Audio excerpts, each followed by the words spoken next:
Ceux qui font Monaco sont au micro. Je suis Geneviève Berthy et bienvenue dans le podcast de Monaco Info.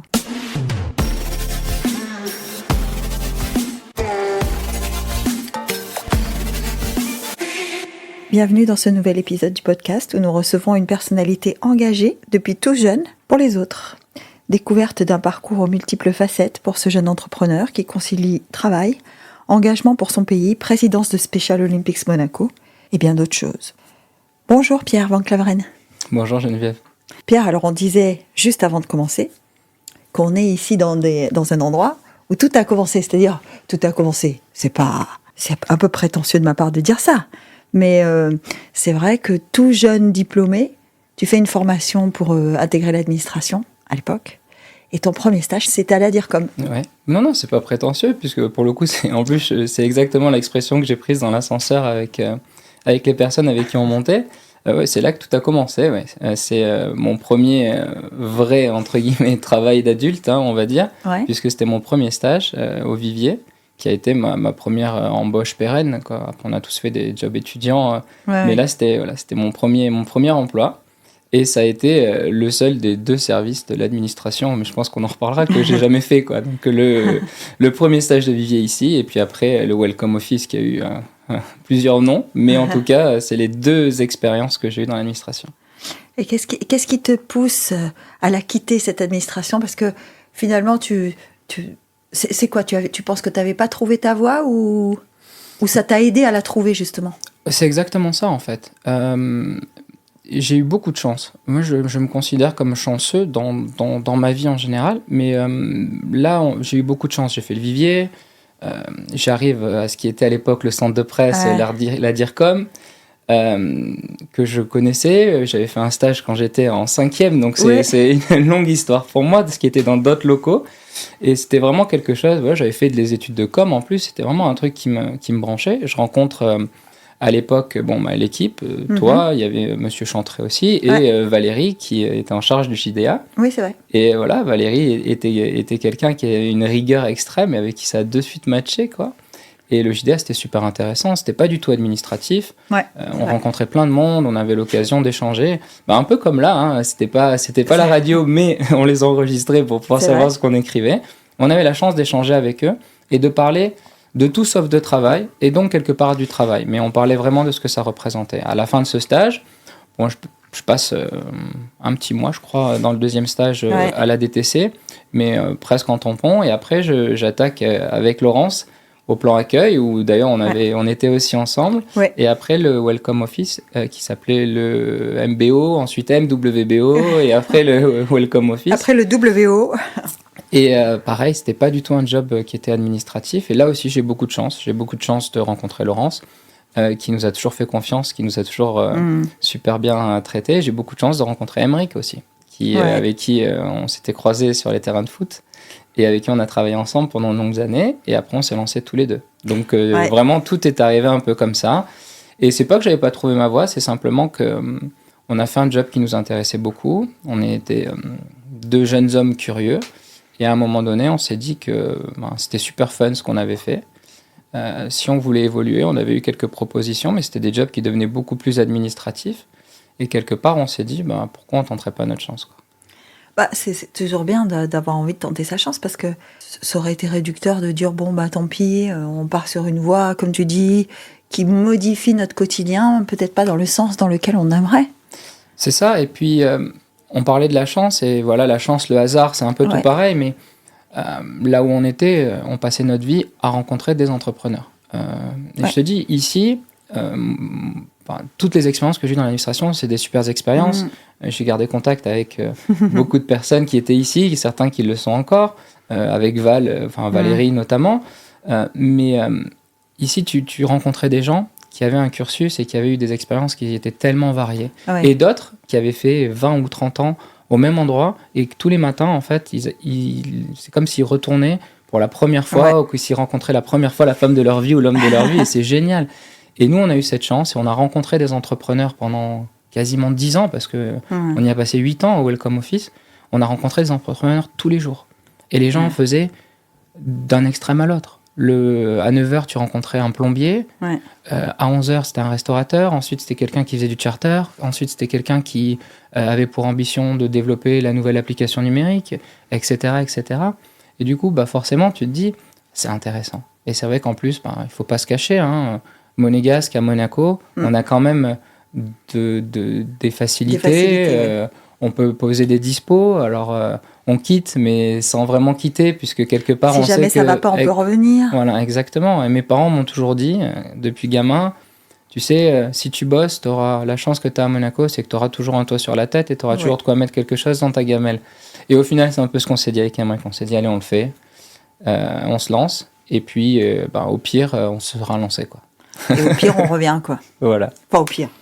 Ouais, au pire, qui n'est pas catastrophique. Qui n'est pas catastrophique. Mais exactement. Mais on aura cette chance-là. Et je pense pas qu'il y ait beaucoup de pays dans le monde où on puisse dire ça. Où la personne quitte et se dit, bon, au pire, je serai quand même logé, je trouverai de l'alimentaire. Ouais. Aujourd'hui, on le voit, on n'a pas besoin d'aller trop loin, quoi.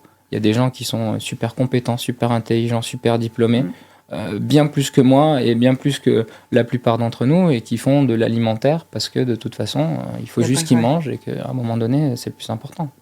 C'est la difficulté de notre société d'aujourd'hui, comme tu dis, c'est d'enlever la possibilité, en fait. C'est que finalement, il n'y a pas de grand choix pour les gens. Comme on va glisser lentement sur ton engagement, parce que tu dis, je me suis lancée. Enfin, tu t'es lancée aussi, parce que quand il faut reprendre le flambeau de Mireille Calme, qui quitte Special Olympics, comment ça se fait d'ailleurs? Elle te propose, c'est toi qui lui proposes.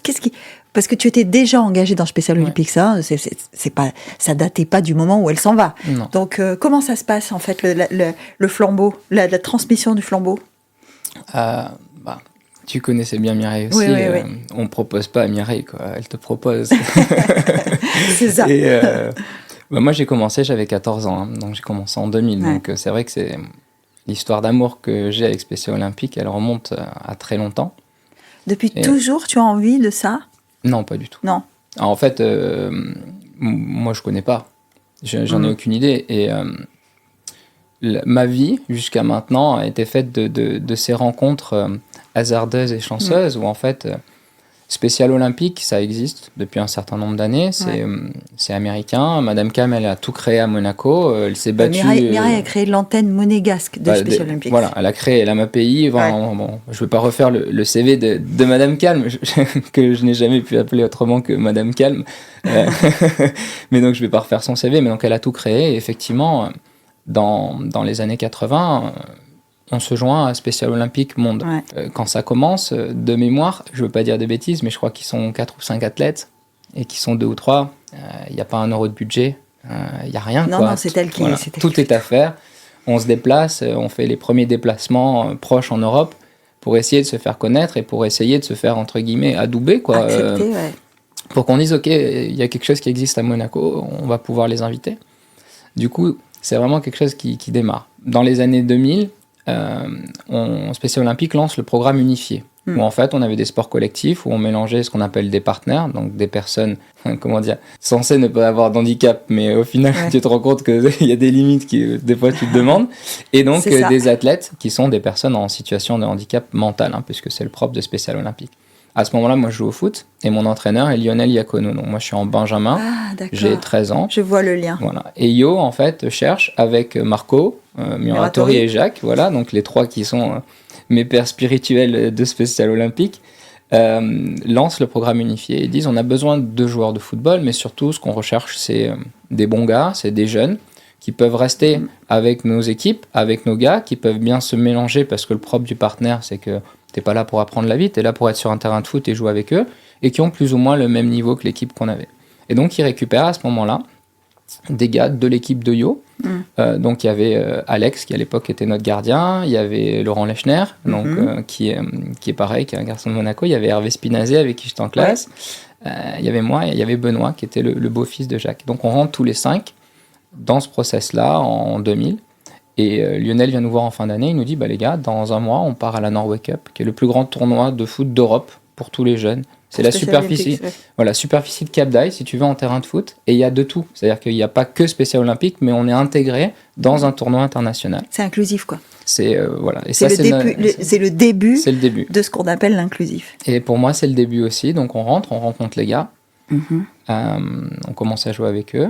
Et puis, au fur et à mesure, du coup, ces personnes-là, ça devient nos amis. Et puis, on commence bien, on rigole, on joue. Et moi, je commence donc en 2000.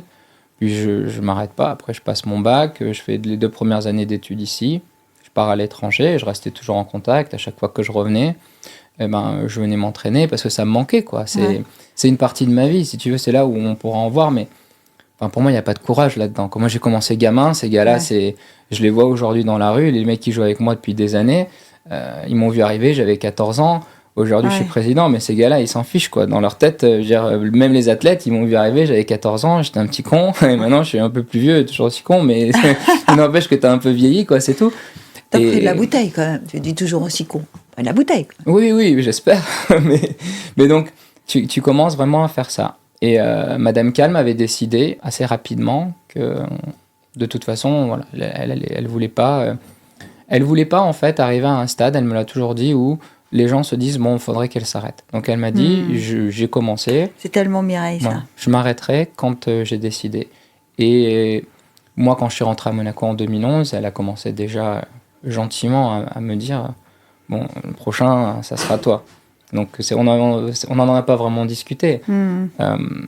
En 2011, après on avait des Jeux mondiaux en 2013 aussi. En 2013, elle me dit bon, ça va vraiment pas tarder, mon grand, t'as intérêt à être prêt. Ouais. Et à partir de 2015, quand on est parti à Los Angeles, on a une relation qui a un peu changé parce que du coup, elle m'a formé, quoi. Elle m'a formé. Avant, c'était comme une grand-mère, tu vois, qui parle à un petit jeune qu'elle a vu arriver à 14 ans et qu'elle a vu grandir dans cette association-là, qui apprécie et qui reconnaît le fait que ça l'a touché et qu'elle appréciait qu'il y ait des personnes qui puissent rester longtemps, entre guillemets.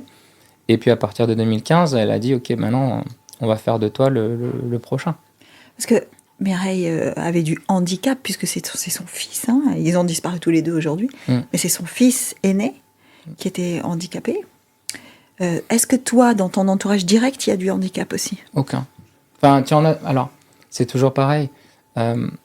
Oui, maintenant, pas quand j'y rentre et pas quand j'y grandis. Aujourd'hui, tu as des membres de ta famille, pas forcément direct. Ou dont tu es très très proche, mais le handicap évoluant tellement, aujourd'hui, tu te retrouves dans une situation où tu y fais de plus en plus face. Je pense qu'on a une approche qui est un peu différente.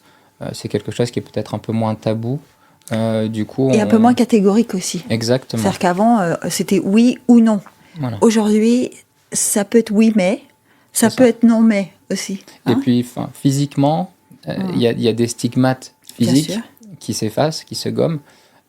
Contrairement à ce qu'on pourrait penser, c'est pas les personnes les plus stigmatisées qui forcément sont celles qui sont le plus handicapées. Ouais. Voilà, ou qui en souffrent le plus au quotidien. Quand je dis en souffrir, ça veut pas forcément dire juste souffrir personnellement, mais qui en souffrent dans leur approche de la vie quotidienne telle qu'elle est aujourd'hui. Mais c'est vrai qu'au moment où j'attaque à 14 ans, non. C'est un monde que je connais pas. D'accord. Et quelque part, c'est peut-être la chance que j'ai eue et ce qui a fait que j'y sois resté aussi longtemps aussi, parce que... Oui, parce que tu regardais ça avec des yeux candides, en fait. C'est ça. Et puis, parce que quelque part, moi, je respecte tellement, et d'ailleurs, dans la relation que j'ai avec tous les parents des personnes qui sont membres de Spécial Olympique, il y a ce respect. Je respecte tellement ça parce que justement, c'est quelque chose que moi, je ne vis pas au quotidien. Et moi, j'ai toujours dit, un Spécial Olympique, c'était le sport et on n'avait que du bon. Et quand tu as que du bon, tu n'as pas forcément toujours que du bon. Mais tu as quand même le bon parce qu'on ne les oblige pas. Ouais. Donc, ils viennent parce qu'ils en ont envie. Ils sont là un certain nombre d'heures par semaine, mais au final, par jour. Donc, si tu veux, c'est une période qui est quand même assez courte. Tes entraînements, c'est comme tous les entraînements, 1h30, 2 heures. Oui, 2 heures maximum, ouais. Donc c'est une période qui est assez courte. Et en plus, si tu veux, c'est quelque chose, et ça c'est la grande réussite de Madame Calme et de nos équipes, et quelque part de nous d'arriver à perdurer ça, c'est quelque chose qui aujourd'hui est une partie intégrante de leur vie. Parce qu'on est des premiers atouts de socialisation. Et c'est dans leur équilibre. Exactement, il y a le sport, et il y a cette partie sociale où en fait justement, tu vois... le handicap a évolué Et tu as beaucoup de personnes aujourd'hui, notamment en France, qui ont une carte handicapée, qui en fait, excuse-moi, mais ne sert que pour leur employeur parce qu'ils les payent moins cher et qu'ils ne payent pas de charges. Après, ils vivent seuls et ces gens, du coup, socialement, il n'y a rien. Parce qu'ils vont au boulot, ils n'échangent pas forcément sur les mêmes choses avec les personnes avec qui ils bossent. Ouais. Ils rentrent chez eux le soir, ils sont dans des appartements. Quand ils ont des appartements, ils sont dans des appartements, bon, t'as compris, où t'as pas forcément envie d'y rester. Ils rentrent chez eux le soir, ils ont personne à qui parler. C'est des gens qui roulent pas sur l'or, donc forcément, c'est ça. T'as pas 1 milliard de hobbies, ou en tout cas, il n'y a pas 1 milliard de choses que tu peux faire. Donc t'es à la maison, il y a ta télé, et encore, tu peux te faire à manger si tu sais faire à manger, et si t'as de quoi t'acheter des produits de te faire à manger. Et du coup, nous, on leur offre cette socialisation, on leur offre cette possibilité d'échanger avec des amis, parce qu'ils sont tous amis, d'échanger avec des personnes avec qui tu peux parler de ta journée, avec qui tu peux parler de tes projets, de vacances ou pas. Et ça, c'est la plus grande réussite. Et c'est ce que Madame Calme a toujours voulu faire, quoi. Elle a toujours dit, tout ce qu'on doit faire, l'objectif premier, c'est que quand ils sortent de là, il faut qu'ils se sentent un peu mieux que quand ils sont arrivés et qu'ils aient envie de revenir. Qu'ils aient envie de revenir. Est-ce que, parce que tu dis ça, on sent que c'est pas automatique qu'ils aient envie de revenir. En tout cas, c'est jamais garanti. C'est jamais garanti. Aujourd'hui, quelque chose, on ne doit pas le faire trop mal parce que on a de plus en plus de personnes et que tous les gens qu'on arrive à accrocher ou qui arrivent chez nous, maintenant de plus en plus par le bouche à oreille, parce qu'on a rentré un jeune qui a son travail, a d'autres gars et qui commence à en discuter, qui nous demande si le gars peut faire un test, etc. Mais donc, oui, envie de venir, ils ont envie de venir. Après, quand ils arrivent, nous, on leur explique qu'il y a des règles. C'est toujours pareil. Parce que c'est ça, c'est un peu ça, mais et c'est pas spécifique au handicap. Non. Tous les jeunes du monde, ils ont des envies, et puis au moment où ils sont confrontés à la réalité qui va avec l'envie, parce que même faire du foot, c'est pas juste faire des matchs avec les potes. Voilà, il y a des exercices, il y a de la discipline, il y a des respects de certaines règles, et on sent, il y a des âges où c'est pas toujours facile quand même. C'est ça. Il y a des âges, et puis il y a... Aujourd'hui, Spécial Olympique Monaco, c'est quand même une vitrine. C'est aussi un moyen pour les athlètes, parce que quelque part, après, moi j'ai fait ma vie en bénévole. Donc le côté bénévole, je connais, et c'est pour ça qu'à chaque fois, je dis qu'on ne pourrait pas vivre sans nos bénévoles. On a la chance aujourd'hui d'avoir 3 personnes salariées au quotidien qui font un travail fabuleux, mais on est 3. On a plus de 80 athlètes, alors ça évolue au gré des saisons en fonction de ce qu'on fait, mais 3 personnes pour 80 athlètes, c'est pas possible de toute façon. Donc tu es obligé de vivre avec des bénévoles, avec des gens qui donnent de leur temps, avec des gens qui, quand tu fais des déplacements, partent sur leur congé. Pour les indépendants, pendant qu'ils sont pas là, ils travaillent pas ou travaillent différemment en fonction du boulot qu'ils ont. Donc c'est tout autant de sacrifices qu'ils font pour nos athlètes. Bien sûr, nos athlètes aujourd'hui sont pas payés, c'est pas des sportifs professionnels dans le sens, mais par contre on leur permet la possibilité d'avoir accès à un cadre, à donc encore une fois un certain nombre de personnes avec qui ils vont pouvoir se lier d'amitié et se socialiser, mais aussi à une capacité de pouvoir faire des compétitions sportives dans le monde entier. Oui, de voyager, de découvrir. Tu vois, si on faisait des CV, pendant un moment on avait une carte là où on mettait, tu sais, comme on fait tous, des punaises où on était allé.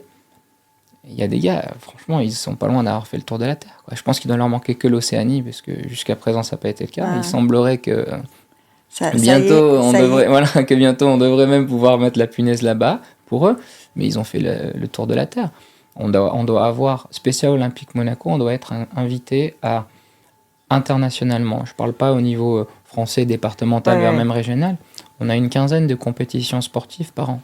Ça veut dire que tu as quasiment un déplacement par mois. Donc, mais comment vous faites pour financer tout ça ? Alors aujourd'hui, une grande partie des finances, c'est l'État monégasque qui nous donne une subvention. Et après, on a la mairie de Monaco aussi on a des subventions ordinaires et extraordinaires.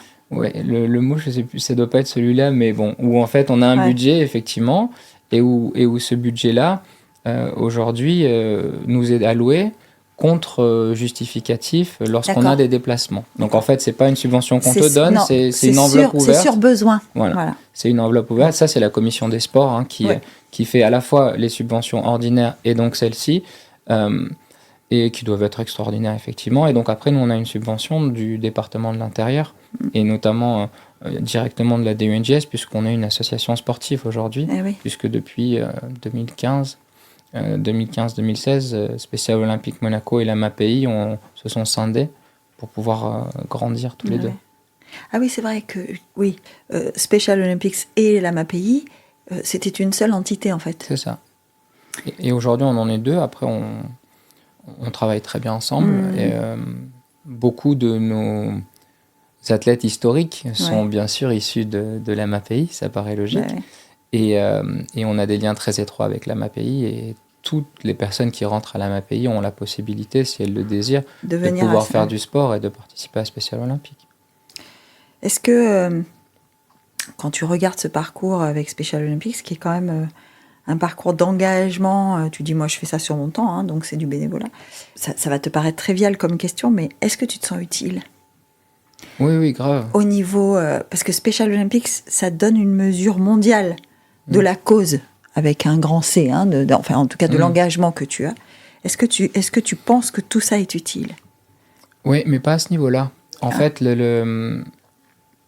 ce qui est exceptionnel avec ce type de personnes, alors aujourd'hui, tu peux plus dire handicapé parce que c'est pas joli, parce que c'est machin, mais donc on les appelle comme on veut, mais en tout cas, ce qui est exceptionnel avec eux... Ce sont des personnes différentes, quoi qu'il en soit. Mais ce qui est exceptionnel, c'est que de par leur... Des fois, en fait, on se demande, et nous, on en rigole souvent, mais tu te demandes qui est l'handicapé. Parce qu'en fait, tu as... Mais c'est véridique. Je comprends ce que tu veux dire. En fait, ils ont cette capacité à profiter et se réjouir de tous les instants et de tous les moments qui passent. La moindre petite chose, chacun à leur niveau, tu vois, mais à la moindre petite chose, c'est un accomplissement exceptionnel. La moindre petite chose, quand on fait le tour de la Terre, quand on... Oui, mais... Ils sont sensibles à ces découvertes. En tout cas, nous, on s'attache à ce qu'ils le soient, parce qu'on leur explique la chance qu'ils ont, si tu veux, parce que quand même, si tu es à Special Olympique France, prenons cet exemple-là, des CAT en France ou des athlètes enregistrés à Special Olympique au niveau français, ils en ont peut-être, je sais pas moi, des dizaines de milliers, peut-être même des centaines de milliers sur toute la France. Et lorsque tu vas à des événements comme les Jeux mondiaux, comme on a fait à Berlin là, nous on part avec une délégation, allez, grosso modo, tu as une cinquantaine de personnes, et les Français, ils en ont 150.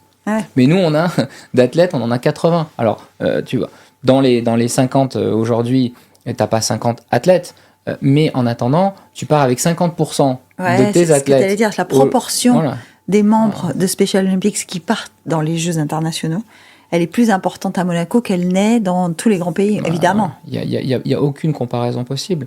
Et donc, du coup, nous, on s'attelle à ce qu'ils aient ça. Mais c'est vrai que là où toi, tu te sens utile, c'est que la moindre chose que tu participes, tu as une récompense immédiate. C'est des gens, franchement, ils sont... il y a très peu de filtres. Il n'y a rien, il y a très peu de calculs. Alors après, t'en as, c'est comme tout, on l'a dit, ça évolue. Mais sur le principe, tu sens de suite que tu es utile. Déjà parce que pour les cas qui sont les cas les plus lourds, entre guillemets, tu peux passer un an. Et Yo, par exemple, quand j'ai commencé, Lionel, Marco et Jacques nous expliquaient ça. Tu peux passer un an ou plus à refaire faire un 50 mètres à quelqu'un en athlétisme dans son couloir. Je te garantis que le jour où il l'a fait, la première fois que toi tu t'en es occupé ou que tu y assistes, quand il le fait, t'as la chair de poule et t'as les larmes aux yeux. Parce que la personne, quand elle s'arrête, elle sait que là, elle a tapé 50 mètres sans changer de couloir. Au même titre que on a des gars, Nico Véran par exemple, en athlétisme, alors je vais te dire une bêtise, mais je crois qu'il fait le 100 mètres en 14 des brouettes ou 15 secondes. C'est pas mal, hein. Voilà. Moi, personnellement, je ne l'ai jamais fait. Je le ferai jamais. Oui, mais je veux dire, la population dans son ensemble, il n'y a pas grand monde qui fait le 100 mètres en 14 secondes. Dans nos athlètes, on a Gaïa qui a été championne d'Europe et championne du monde de triathlon, qui également était...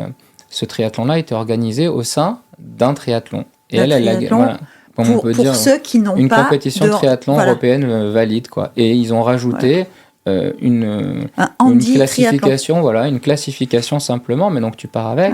Elle fait championne d'Europe, et quand tu regardes les résultats, même au niveau normal, si on peut dire entre guillemets, punaise, c'est pas mal. Donc t'as vraiment, il y a cette disparité, mais pour chacun, en fait, tu te sens utile. Après, est-ce qu'aujourd'hui, moi, Pierre, je me sens utile parce qu'on parle de Special Olympique? Non, pas forcément, parce que je pense que notre rôle à nous aujourd'hui, c'est d'arriver à faire perdurer ce que Madame Calme a réussi à mettre en place.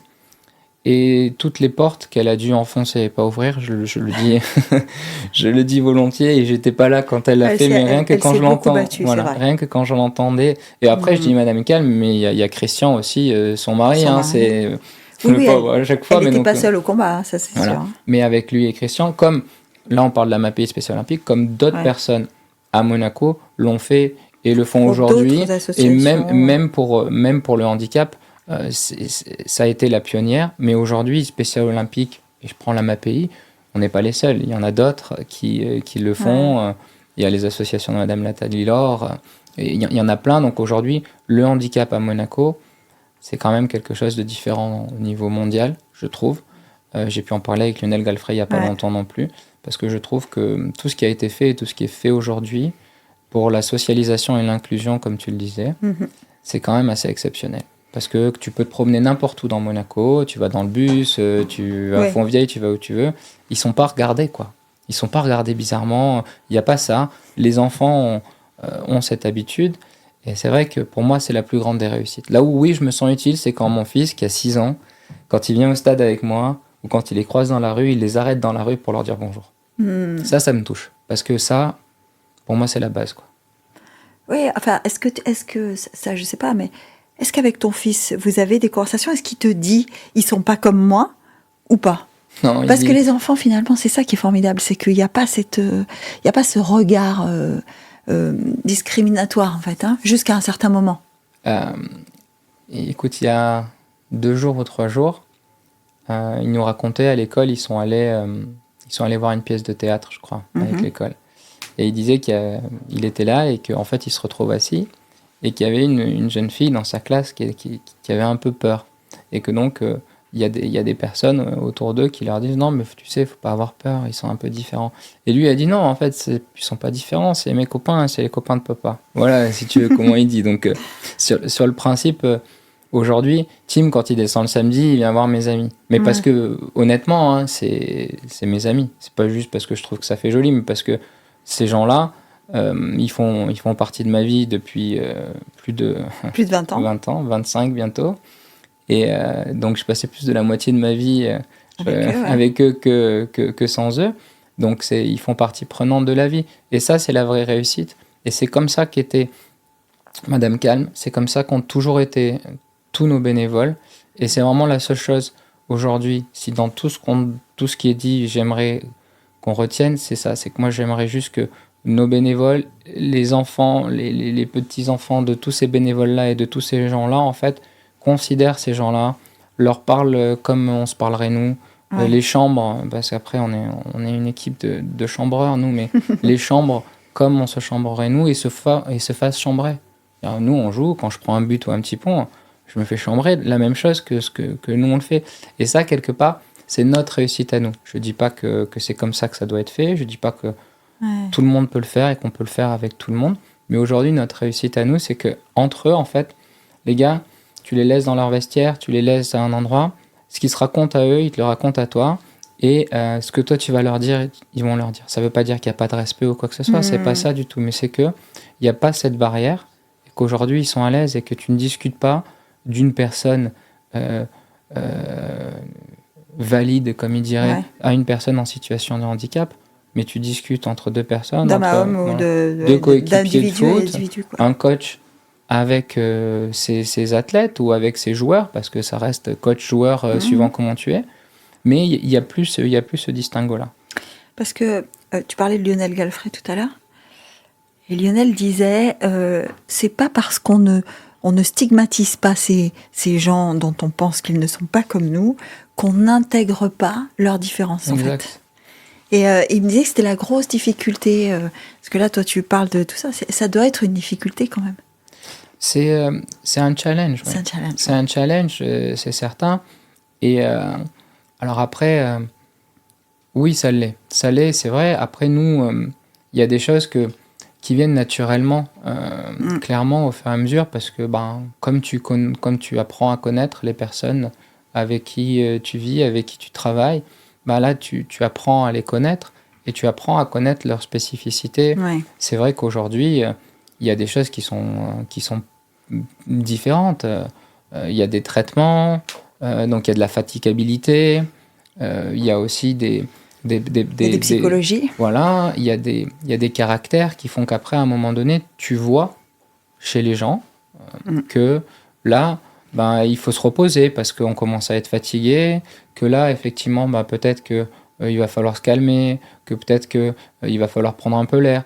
Et c'est toutes des choses, bien sûr, que tu c'est beaucoup apprends. de ressenti. Hein. Mais finalement, la psychologie, tu l'as pareil. Alors nous aujourd'hui, elle est certainement exacerbée par le fait qu'il y a très peu de tabous, qu'il y a beaucoup moins de filtres, qu'il y a beaucoup moins de nuances quand tu as affaire à ce type de personnes ou de population. Mais finalement, cette notion de psychologie, peut-être qu'on la perd, tous d'ailleurs, et cette indifférence, on la gagne peut-être de plus en plus. Mais au final, je pense que cette attention-là, les gens qui l'ont, ils l'ont de la même des manières, et en fait, ils s'adaptent très très vite. Nous, dans nos bénévoles, nous, on a beaucoup aujourd'hui de personnes qui ne sont pas des personnes issues d'études sociales ou qui ont travaillé dans le handicap. On en a, mais au final, mais pas que et pas tant que ça. Et potentiellement, en fait, c'est pas vraiment de ça dont nous, on a besoin. Moi, aujourd'hui, si on fait du vélo, si on fait du ping-pong, le football, c'est un mauvais exemple parce que quelque part, tout le monde y arrive plus ou moins. Mais si tu fais du judo, de l'équitation, de la natation, on a quand même des sports qui sont... Tu parlais de l'athlétisme, suivre ton couloir, respecter les règles pour se rabattre sur certaines distances, etc. C'est des choses qui sont très techniques, quoi. C'est technique, il y a des sports aujourd'hui pour que tu puisses le faire sans que ça soit dangereux, déjà, parce que c'est important. Il ne faut pas qu'il y ait de danger pour la personne. Mais en plus, pour qu'à un moment donné, tu puisses t'améliorer, il y a des notions qui sont des notions techniques que tu ne peux avoir que si la personne qui t'entraîne et qui t'oriente est non seulement un sportif, mais un sportif issu de ce domaine-là. C'est ça. Il y a des sports qui ne pardonnent pas. L'équitation, voilà, oui, si tu sais pas faire, tu t'improvises pas cavalier. Le judo, c'est pareil, ça fait partie de tous les arts martiaux, mais là, le judo en l'occurrence. La natation arrive à un certain niveau, et pareil. L'athlétisme, on l'a dit, il y a des passages de relais, puis bon, tu peux tout faire. Le départ, les starting blocks, voilà. C'est tout un ensemble de choses qu'il faut intégrer. Ouais. Tu as du tennis, donc tous ces sports-là nécessitent ce savoir-faire. Donc en fait, on a besoin de personnes qui soient sportives et qui aient ce savoir-faire, et bien sûr qui aient cette fibre, qui a envie, et deuxièmement qui aient cette sensibilité. Mais si tu l'as, t'accroches, tu t'en vas plus. Et si tu l'as pas, très rapidement, tu te rends compte que tu n'accroches pas. C'est la chance, pareil, entre guillemets, qu'on a, c'est que très vite, les gens s'en rendent compte. Et il n'y a pas de mal à ça. Hein. Franchement, il n'y a aucun mal à ça. Alors, c'est ce que j'ai été dire quand tu dis très vite, les gens s'en rendent compte. Est-ce qu'ils se sentent mal à l'aise de se rendre compte qu'ils n'ont pas ce truc-là ? Parce que voilà, quand tu fais la démarche de dire je veux m'impliquer et que tu te rends compte que tu n'es pas capable, est-ce que ça, c'est pas, il y a des moments, ça doit pas être très agréable. Ouais, effectivement, je pense pas que ça soit la réalisation la plus agréable. Ouais. Après, d'un autre côté, le but c'est d'être transparent. C'est ce que nous on leur demande, c'est ce que moi pour le coup je demande en tant que président. C'est ce sur quoi on a des attentes. C'est juste de leur dire voilà, on teste. Quand vous vous impliquez, que ce soit d'ailleurs pour nos athlètes ou pour les bénévoles, il y a de la présence parce que la plupart de nos entraînements se font le samedi. Donc déjà, c'est en week-end. Donc les gens savent que le week-end ne dure que 2 jours. Pour le moment, il n'y a pas encore eu de loi qui l'ont changé. C'est ça. Donc si déjà sur les 2 jours, tu t'enlèves une partie pour faire ça montre d'un engagement. Après, honnêtement, il n'y en a pas beaucoup qui font machine arrière. Par contre, après, dans ta vie, dans l'évolution de ta vie, que ce soit ton évolution professionnelle, ton évolution personnelle, tu peux à un moment donné être un peu moins disponible. Ouais. Et c'est là où en fait il faut se quitter sans forcément se quitter, mais c'est là où nous on demande aux gens d'arriver à être le plus objectif et le plus honnête possible avec eux-mêmes et avec nous. Une espèce de lucidité en fait. Parce que les gars ils t'attendent. Le samedi matin, si tu fais de l'athlétisme, ils t'attendent. Et si tu viens pas, bah, ils t'attendent. Moi, le samedi matin, par exemple, moi j'ai l'entraînement de foot, mais je passe voir parce que on commence à des horaires décalés. Je vois les gars du judo, je vois les gars de l'athlétisme. Ouais. L'après-midi, je vais avec Timothée, on va nager à la piscine avec eux. Bah, quand tu les vois, ils disent on se voit samedi, là ou là. Et puis ils t'attendent. Et quand t'es pas là, la fois d'après, ils disent ah, je t'ai pas vu, mais c'est pas bien, mais c'est ah, ça m'embête, tiens, Ça parce m'embête, on s'attendait à te voir. Et ça marche avec tous les gens qui arrivent à tisser des liens. Et du coup, bah, si eux ils t'attendent, à un moment donné, ils sont déçus. Et c'est pas ce qu'on veut. Donc autant leur dire, bah écoute, moi je viendrai une semaine sur 2. Et tu peux être sûr qu'une semaine sur 2, ils savent que t'es pas là et ils t'attendent plus. Parce qu'ils le savent. C'est ça. Et c'est vraiment cette notion-là, et c'est ce respect, et c'est vraiment ce rôle central que Madame Calme avait mis, et c'est la seule chose qu'elle nous demandait. Franchement, c'était une dame qui était très stricte, mais en même temps, qui te donnait tellement d'amour, qu'elle te disait, voilà, là t'as un cadre, tu sors pas de là. Si tu sors pas de là, je ferai toujours tout pour toi, à chaque fois que tu auras besoin. À partir du moment où tu sors de là, c'est plus la peine, mon grand, tu peux aller ailleurs, parce que de toute façon, c'est terminé. Ouais. Et ce cadre, c'était, il y a des jeunes, la priorité, c'est les jeunes.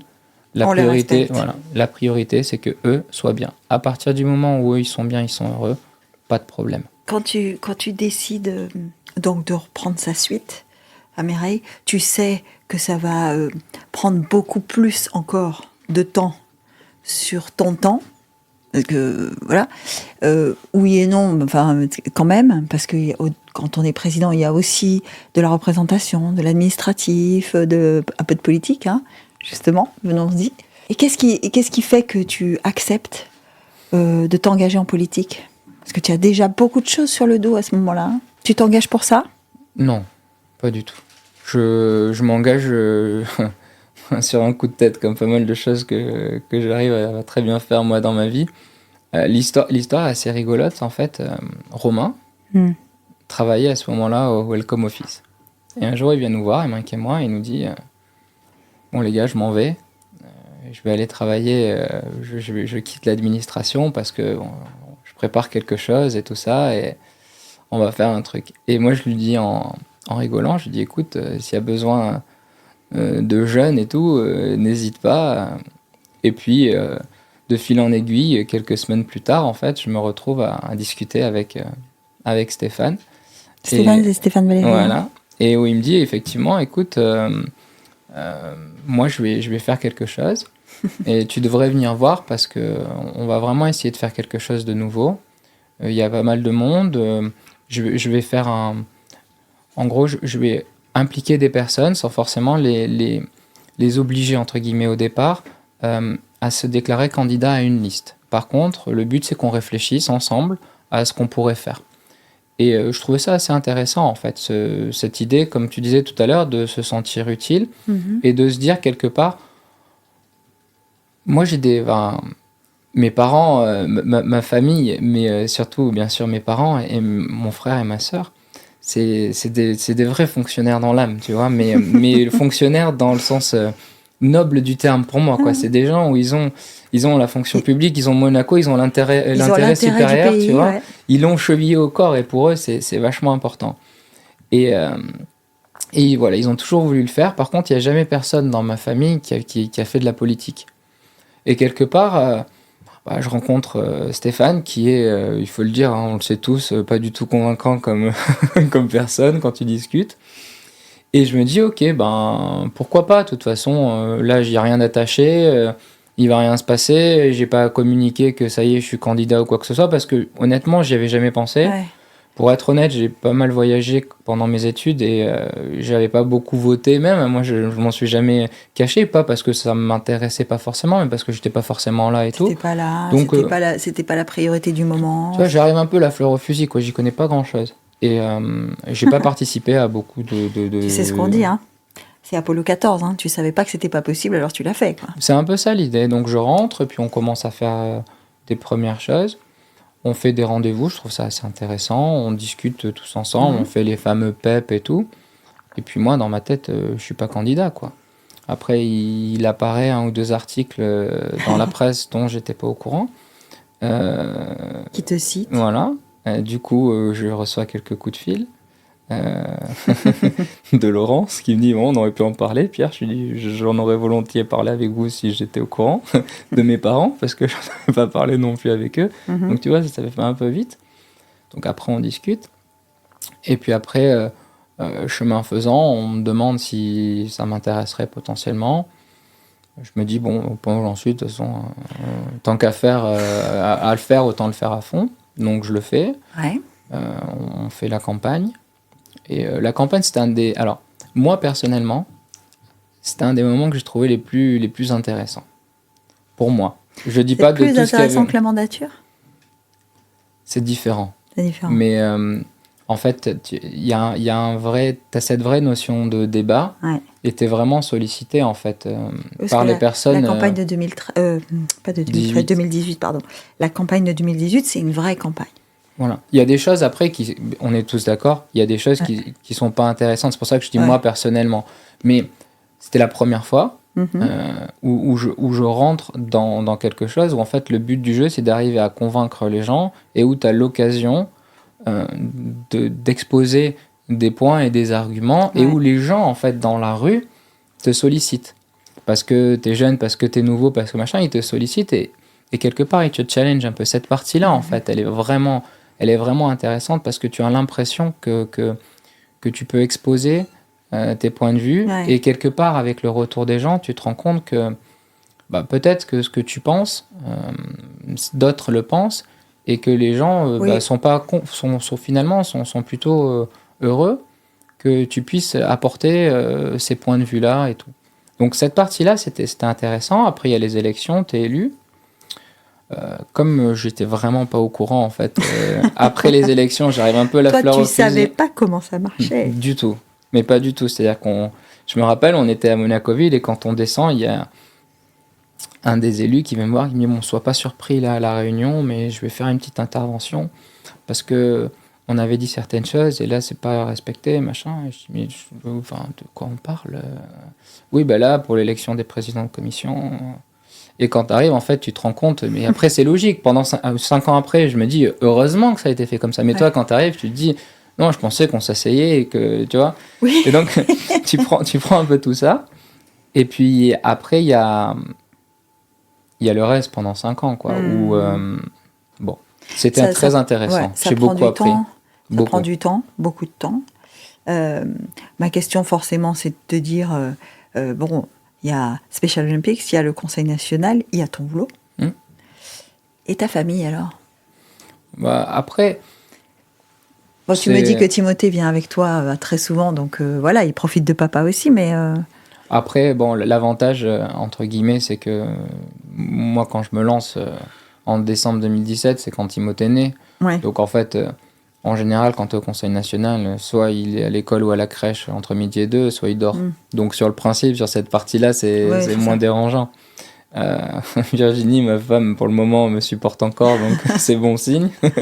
Et depuis 2018, je suis plus souvent le soir à la maison, elle m'a pas encore jeté dehors, donc ça va, c'est qu'on va pas trop mal se débrouiller. Mais non, franchement, ça prend du temps, mais honnêtement, j'ai pas ce souvenir de pas avoir eu de vie, disons, pendant... Après, j'étais pas président du Conseil national, j'étais pas vice-président, j'avais pas la commission des finances, tu vois, donc quand t'es simple au Conseil national, t'as le loisir de choisir les commissions auxquelles tu assistes, tu peux faire partie de groupes un peu plus restreints, notamment dans tout ce qui concerne les lois. Moi, j'ai eu la chance, parce qu'en plus, ça me tenait vraiment à cœur, mais de faire le CVC à la Monégasque, qui a un nom à rallonge, pacte civil de solidarité, tout ce qu'on veut. Donc ça te prend un peu de temps. Mais c'est sûr que moi, j'ai eu, entre guillemets, le beau rôle où tu assistes, tu fais, où tu es convié à certaines réunions et certains groupes de travail, mais pas à tous. Donc déjà, j'ai vu une partie du Conseil national qui n'est peut-être pas forcément celle que certains ont vécue. Je ne doute pas un président, j'en parle même pas, mais qu'un président de la commission des finances, quand il vient le moment des budgets, là, ça se compte peut-être pas en soirée, ça se compte peut-être en journée, en semaine. Donc, moi, j'ai eu une approche du Conseil national qui était un peu différente. Mais franchement, ça se fait. Et franchement, ça se fait. Et moi, j'ai trouvé ça super intéressant après. Ouais. Et là aussi, tu t'es senti utile? Ça m'a été utile. Parce que tu parlais du CVC, tu as quand même participé à une évolution majeure de l'ordre sociétal monégasque, quand même. Tu te sens utile. Après, il y a la notion de groupe. Oui. Et moi, j'ai jamais eu ce problème, pour le coup, avec la notion de groupe. Donc, en fait, moi, je sais, je l'ai toujours dit et je le répéterai. Je ne l'ai pas fait par intérêt, mais si j'avais été sur une autre liste en 2018, moi, Pierre Clavronne, j'aurais pas été élu. D'autres peut-être, et grand bien leur face. Mais moi, j'aurais pas été élu. Donc à partir de ce moment-là, tu as une notion de groupe. Nous, on avait une stratégie qui était une stratégie de groupe, qui était très claire et huilée, on va dire, entre guillemets. Le fameux cadre. Voilà, et qu'il te faut, de toute façon. Et donc, je pense que 2018 à 2023 a été utile, parce que ça a permis effectivement d'avancer sur un certain nombre de points. Après, moi, du coup, indirectement, j'ai été utile parce que j'en faisais partie. Je pense que tu peux toujours apporter à une réflexion globale et commune. Maintenant, c'est pas moi qui ai changé quoi que ce soit. Tu vois, parce que s'il n'y avait pas 23, 20, 15, ça dépendait des fois, 13 au minimum de toute façon. 13 au minimum.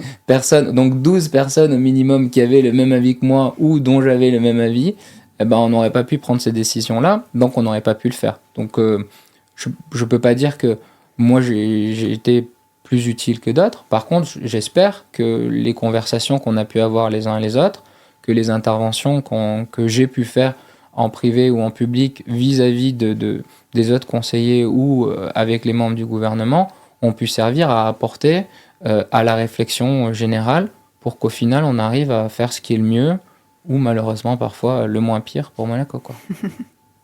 Est-ce que tu as l'impression que ça a aidé Special Olympics ou ça l'a mis plus en lumière ou pas? Non, je pense pas. Parce qu'en fait, je te pose la question, je te dis, est-ce que tu t'engages pour ça? Tu me réponds non. Donc ça veut dire que pendant toute ta mandature, à aucun moment, tu places ton association comme une priorité d'élu, quoi. Non, pas du tout. En fait, d'ailleurs, pendant la mandature, il y avait notamment Béatrice. Béatrice a toujours été très sensible à ça. Béatrice Rolfo Fresco. Voilà, qui a toujours été très sensible et qui, du coup, a eu fait des interventions. Mais non, moi, je l'ai jamais placé au-dessus. Après, est-ce que d'un point de vue, si tu veux, légitimité pour l'association, le fait que, après Madame Calme, pour tout ce qu'elle représentait, il y a eu Pierre Van Claveren qui représentait certaines choses en interne, parce que tout le monde me connaissait, je connaissais tout le monde en Special Olympique. Je suis, après Marco, le plus ancien. En ancienneté. Donc, si j'arrive à son âge, j'aurais bien plus d'années d'ancienneté que lui à l'âge qu'il a. Mais ça, c'est parce que j'ai commencé à 14 ans. Donc, j'avais cette légitimité interne. Après, est-ce que potentiellement, ça a pu aider à ce que la vision de Special Olympique ne soit pas trop impactée de la perte de Madame Cal comme présidente? J'espère pas. Et honnêtement, je pense pas. Je pense qu'en fait, là, aujourd'hui, Special Olympique, et c'est ce que moi, je me suis toujours évertué à faire, et ce que j'aimerais vraiment qu'on arrive à faire, c'est que il y a des moments, il y a des générations, tu vois. Et pour Madame Calme, la génération, on l'a vu avec Madame Calme, mais avec toutes ces grandes personnalités de la principauté qui, petit à petit, malheureusement, disparaissent au fur et à mesure, soit prennent leur retraite, soit disparaissent. On a eu Madame Calme, il y a eu Monsieur Garino il y a pas longtemps non plus. C'était des gens qui ont pris, et puis tu vois, ils ont tout construit, ils ont fait une maison bien solide, et tous les gens, quand ils rentraient, ils savaient qu'ils rentraient chez Madame Calme, chez Monsieur Garino, chez Monsieur X, Madame Y, parce qu'il y en a plein d'autres, hein, faut pas les oublier. Ce sont les deux noms qu'on a en tête, mais il y en a beaucoup d'autres. Il y a toutes ces personnalités-là. Et moi, ce que j'aimerais aujourd'hui, en fait, c'est que justement, l'opportunité aujourd'hui nous est donnée pour que les gens rentrent chez Special Olympique, pas chez Pierre. Donc, c'est pas que je veux pas et que je souhaite pas assumer ce rôle-là, mais en fait, ce que je voudrais aujourd'hui, c'est que justement, tu voudrais mettre l'institution devant, quoi. Voilà, que mon association ne dépende pas de son président, parce que je pense que au final, c'est le risque que le président y apporte ou la présidente y apporte, c'est normal, et que quelque part chacun permette avec ses réseaux, avec ses compétences, avec son savoir-faire, de servir l'association. Ça, c'est génial. Mais je pense que là, justement, le but du jeu, c'est que pour moi aujourd'hui, on doit arriver à un niveau où il faut que les institutions, pour pouvoir perdurer, justement, soient reconnues en tant qu'institutions. Et j'ai eu cette conversation avec Monsieur Cellario, qui est quelqu'un que je respecte énormément et qui a toujours été quelqu'un de très disponible pour l'association, pour beaucoup d'autres choses. Mais en tout cas, moi, pour Spécial Olympique, toujours très disponible. Et on discutait ensemble. Et il me disait que aujourd'hui, notre association, quand on utilise des locaux, tout le monde sait que les locaux ne seront pas endommagés, cassés, que lorsque on quitte un vestiaire. Et il expliquait que cette réputation-là est une réputation que nous, que Madame Calme a construite, qu'on construit à l'international, et c'est pour ça qu'on est invité aussi souvent. Mais cette réputation-là, c'est ça en fait la clé. La clé, c'est que c'est quelque chose de bien, mais qu'en plus de ça, derrière, c'est fait et c'est managé de la bonne des manières. Et aujourd'hui, c'est ça qui est important. Et idem, tu vois, pour l'histoire du conseil. Moi, j'ai beaucoup apprécié tout ce que j'ai vécu. J'ai rencontré des personnes fabuleuses, des gens qui sont mes amis et que je ne connaissais pas avant, tu vois. Il y avait les 4 terribles, comme ils les appelaient, donc Jean-Charles Emmerich, Pierre Bardi, Marc Moreau, il y avait moi. Mais il y a des personnes comme Nathalie Amorati, même Fabrice Notari et tous les autres, Franck Julien, que j'ai pas cité, des gens avec qui tu partages plus ou moins par proximité géographique. J'étais tout proche de Daniel et j'étais tout proche de Fabrice aussi, donc c'est des gens que tu vois. Et puis après, par affinité, mais quelque part, tu peux pas dire « moi j'ai fait ». Ou alors, le président ou la présidente, à un moment donné, peut réellement avoir un rôle prépondérant de par son statut de président ou de présidente. Ou de l'impulsion qu'il donne. Mais qui, quelque part, lui est conféré par le vote que font tous les autres, tu vois. Mais donc, moi, personnellement, je pense que ça serait se tromper si les gens disaient moi j'ai fait, ou moi j'ai amené, ou moi j'ai réussi. Par contre, que nous, on ait réussi, plus ou moins, c'est bien. Et pour Spécial Olympique, j'espère que ce sera pareil. Ça sera nous. Alors, depuis, tu es sorti, hein, tu ne t'es pas représenté.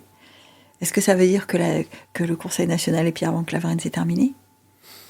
Écoute, ce que je peux dire, c'est que si les élections étaient aujourd'hui, je ne me présenterais pas, ça c'est certain. Après, la décision de me présenter en 2018, je l'ai prise en 5 minutes en faisant une blague avec Romain Fondacaro, donc je ne vais pas te dire non, c'est terminé. Et puis je trouve que ça serait dommage aujourd'hui de dire ça. Ce que je peux dire, c'est que ce que ça m'a apporté, c'est que depuis 2018, du coup, et donc depuis 2023, où effectivement j'ai arrêté, j'ai été un des premiers à l'annoncer à Stéphane, mais je l'ai annoncé en mai, parce que voilà, c'était une décision. C'était une décision que j'avais prise, que j'avais mûrement réfléchi, et je ne suis pas capable de faire les choses à moitié. Et je ne voulais pas, je voulais pas rester soit pour des mauvaises raisons, soit avoir l'impression d'y aller entrer dans les pieds, tu vois, et de ne pas participer. Du coup, je trouvais ça un peu nul dans ma manière à moi de voir les choses. Donc, j'avais pris ma décision assez tôt, plus ou moins début 2022, j'en étais quasiment certain. Je l'ai dit en mai parce que il me semblait, la période adéquate, parce qu'il y avait des listes qui se préparaient, tout ça, et je trouvais que c'était un peut-être qu'ils m'auraient dit, tu me diras, peut-être qu'on m'aurait dit en septembre, écoute, finalement, c'est pas la peine que tu reviennes. Donc, quelque part, bon, voilà, en tout cas. Peut-être qu'on t'aurait dit, on compte sur toi. Voilà, mais en tout cas, donc, je l'ai dit parce que je trouvais que c'était un bon moment pour le dire. Après, je suis. Voilà. Chose que je faisais pas avant, je suis et ça m'intéresse. Donc, je suis toujours ce qui se passe. Je regarde, alors je peux pas dire que je regarde la totalité des séances publiques qui terminent à des heures innommables, mais je regarde et je m'y intéresse, donc je suis ce qui se passe. Je souffre quand il faut souffrir, comme ça a été le cas il y a pas trop longtemps, tu vois. Donc je souffre avec Monaco de manière générale, pas forcément avec un côté ou l'autre, tu vois, mais je souffre parce que j'y ai été et je sais que c'est quelque chose qui n'est pas agréable pour qui que ce soit et qui forcément est pas forcément non plus bon, parce que si c'est agréable ni pour l'un ni pour l'autre, à un moment donné, c'est qu'il y a quelque chose... Ça bénéficie à personne, c'est pas forcément bon. C'est qu'il y a quelque chose qui va passer. Donc j'observe, je regarde ça, je suis. Je change un peu avec quelques-uns.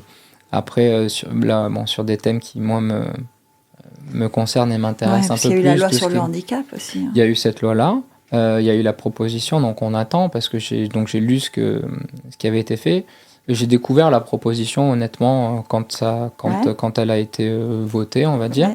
Donc j'ai entendu ce qu'avait dit Maître Bergonzi. Et puis, nous, on est... Et si on est sollicité, après, je suis pas, par exemple, tu vois, je suis pas du genre à dire que ça peut pas avancer si on l'a pas fait. Si on est sollicité, on le fera avec plaisir. Comme pour tout ce qui est finance et économie, j'ai toujours dit à Franck Julien, à Roland et à Corinne que s'ils avaient besoin d'idées, d'échanger simplement, hein, même de manière informelle, que je le ferais avec plaisir. Parce que j'ai vraiment apprécié, et tu te rends compte quelque part, encore une fois, quand tu fais ça, que oui, t'as un rôle, t'as une chance, mais en fait, t'as une responsabilité qui est de pouvoir justement utiliser ça pour faire avancer la partie générale. Bon, et puis après, tout le monde le voit pas forcément comme ça. Hein. C'est comme ça, tu vois, c'est chacun. Mais du coup, quand nous on y était, quand les gens participaient de manière transparente, objective et avec le souci d'aider, nous, ça nous aidait vachement. Donc, si tu veux, à un moment donné, il faut pas tirer sur l'ambulance ou tu vois, faut pas prendre la main qui t'a nourri. Pendant 5 ans, il y a des gens qui ont donné de leur temps pour venir, pour le CVC, mais pour le statut des fonctionnaires, parce que j'ai fait ça aussi. Le statut des fonctionnaires aussi. Et pour tous les autres textes de loi qu'on a pu faire, où tu avais des gens qui donnent de leur temps, de leur personne, qui réfléchissent, qui viennent vraiment apporter un plus à ta réflexion. Il y a du bénévolat en politique. Hein. Mais bien sûr, mais clairement. Et qui viennent apporter à cette réflexion. Tu te dis, bon bah, moi aujourd'hui j'y suis plus, je me tape plus les heures que je tapais. Par contre, à un moment donné, si je peux vous filer un coup de main, avec grand plaisir. Parce que tout ce que nous on a entendu, tout a servi. Soit pour se dire, bon, ça c'est pas la bonne direction, soit pour se dire, punaise, ça on n'y avait pas pensé, soit pour se conforter dans le fait que... Dans la direction qu'on a choisie. Exactement, effectivement, là s'ils disent tout ça, c'est que quelque part, tu vois, ça le fait. Et ça, ben, cette obligation presque que moi j'ai aujourd'hui, elle est plus là. Donc la politique, je te dis, si c'était aujourd'hui, je te dirais non, demain on verra. Par contre, cette sensation de pouvoir aider et de devoir aider, ça l'a vachement renforcé. Vraiment. Donc parce tu veux dire que tu t'es trouvé encore plus engagé après. Oui, parce que en fait, tu te rends compte que le moindre petite chose, le moindre petit détail, en fait, ça peut apporter pas mal, quoi. Et du coup, tu te rends compte que ça prend pas de temps. Tu vois, finalement, c'est juste que, bah ok, il y a besoin, tu viens, ça t'a pris 1 heure de ton temps, mais peut-être que t'as fait gagner 10 heures aux gens. Parce que nous, il y a vraiment des réunions qu'on a pu faire, qui nous ont fait... Alors, on parle dans beaucoup de projets ou de propositions de loi, hein, ça paraît logique, parce que bon, sur le vote du budget, t'es pas trop censé en parler. Donc à partir de là, tu vois, tu te décides entre vous. Mais sur des propositions ou des projets de loi, il y a des réunions de 1 heure, 2 heures qui, à nous ont fait gagner 10 heures, qui donc aux juristes du Conseil national l'ont dit on faire gagner 20 ou 30. Quoi. Et ça, pour le coup, c'est vraiment quelque chose que les gens ignorent. Ils ont l'impression qu'en venant, en échangeant 20 minutes, 30 minutes, 1 heure, ils n'ont pas apporté grand-chose, alors qu'en fait, au final, tu le vois peut-être pas à la fin, mais ça t'a permis de te conforter dans des idées. Et ça, c'est vraiment important. Puis tu vois que t'es pas tout seul, quoi. Parce que à un moment donné, t'es 24, hein, tu le sais très bien. Tout seul. Ouais, mais tu travailles avec des gens, hein, donc tu les as pas choisis. Et même quand tu les as choisis, parfois tu les connaissais. Ça se passe pas comme tu pensais que ça allait se passer. Donc t'as pas 24 copains, quoi. Non, ça c'est sûr. Voilà, c'est pas le but, mais nous on n'en avait pas 24. Moi, je l'ai dit assez clairement quand je suis parti, mais ils me manquent pas tous, quoi. Il y a aucun doute possible. Hein. Je l'ai dit assez clairement quand je suis partie, parce que c'est vrai qu'on n'a pas parlé de ta personnalité, de tout ça. On pourra le faire à une autre occasion, mais tu as quand même cette réputation d'être assez franc, assez direct. Ouais, C'est du Van Claveren, ça, ou c'est... Oui, bah ça s'invente pas. Hein. Je veux dire, aujourd'hui, ça s'invente pas. Après, on est tous comme ça. Et c'est l'éducation, tu vois. On est des gens très honnêtes dans la famille, comme beaucoup, et tant mieux, parce que heureusement qu'on n'est pas les seuls. Et après, on a été éduqués avec un rapport à l'éthique et à la morale qui est un rapport très strict. Enfin, ma mère, elle est... c'est une paysanne, quoi. C'est des agriculteurs et des viticulteurs. Et si t'as pas d'éthique, tu manges pas. C'est clair comme ça. Et bon, papa, c'est papa, quoi. Je dirais, mon père, voilà, c'est déjà les origines, et puis voilà, le côté éthique. Et du coup, c'est vrai qu'on a ça. Et moi, je trouve que c'est dommage, en fait, d'être hypocrite. Tu vois, enfin, Monaco, c'est un village, donc de toute façon, si tu Ça fais des finit ronds... toujours par se savoir. Exactement, si tu fais des ronds de jambes devant, bah, un jour ou un autre, les gens, ils le sachent. Donc autant qu'ils sachent de suite ce que tu penses, et puis si tu leur dis, tu peux te tromper dans la manière de le dire, mais si tu leur dis, au moins, tu vois, si la Il n'y a pas personne a mal... d'ambiguïté, ouais. Si elle a mal pris, tu pourras pas te dire, mince, j'aurais pas dû dire au voisin, et tu dis, bon, bah, je l'ai peut-être pas bien exprimé, mais puis c'est vachement plus facile quand même. C'est plus facile, c'est vrai. Qu'est-ce qu'on peut te souhaiter maintenant, Pierre? Pareil, d'avoir de la chance, de continuer à avoir de la chance et de m'amuser. Parce que je pense qu'à partir du moment où tu profites et où tu t'amuses, tu ne peux que réussir. Parce que de toute façon, tu feras les choses pour les bonnes raisons. Ben merci d'avoir pris un peu de ton temps précieux. Non, c'était un plaisir. Merci de m'avoir écouté tout ce temps, de ne pas t'être endormi. Tu plaisantes. Et puis à bientôt. À bientôt. À bientôt, merci Pierre.